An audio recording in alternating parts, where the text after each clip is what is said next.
या मेरी तरफ देखो जरा, तुम किस चीज पर भरोसा करके जा रहे हो? हाँ? खुद को तुम समझते क्या हो आखिर? हाँ? क्या तुम्हें बात समझाने के लिए सर पर मार मार कर बताना पड़ेगा? बस करो हमीद। क्या हो गया तुम्हें? बच्चे को सुकून लेने दो। साफ जाहिर है आज बातों से मसला हल होने वाला नहीं है। ये मुमकिन ही नहीं है, मुमकिन ही नहीं है, क्योंकि आपका पोता ख्वाबों की दुनिया में रहता है।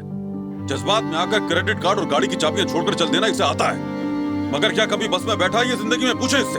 हाँ? अगर आप इससे पूछे कि जेब में कितने पैसे इस वक्त, तो रकम तक ना बता सकेगा। ये मेरा अदा करना नहीं जानता।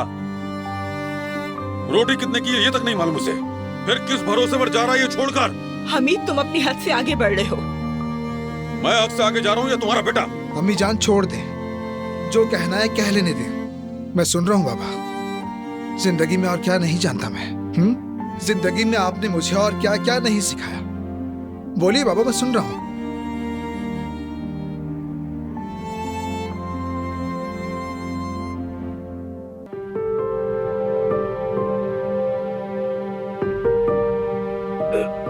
सुन लिया ना सबने?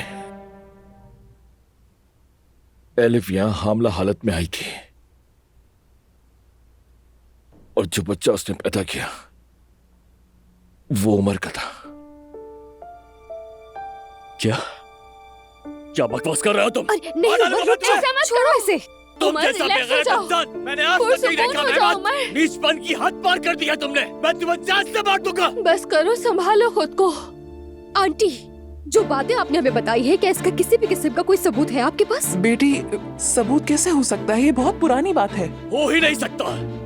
ये सब मेहमत की चाल है बस। इसने इस औरत को पैसे दिए ताकि ये हमारे सामने झूठ बोल सके। मैंने इस लड़के से कोई पैसे वैसे नहीं लिए।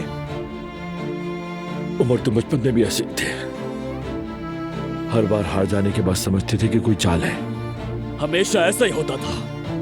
तुमने कभी भी मुझसे ईमानदारी से मुकाबला नहीं किया है। हमेशा चालों से खेलने की कोशिश की, हमेशा खेलों से बाहर होते रहे, बिल्कुल आज की तरह। मेहमत, क्यों ना ये जीतने वाले का फैसला आयजा से ही करवा दिया जाए। आज यही तय करेगी कि आखिर हम दोनों में से हक पर कौन है। आयजा,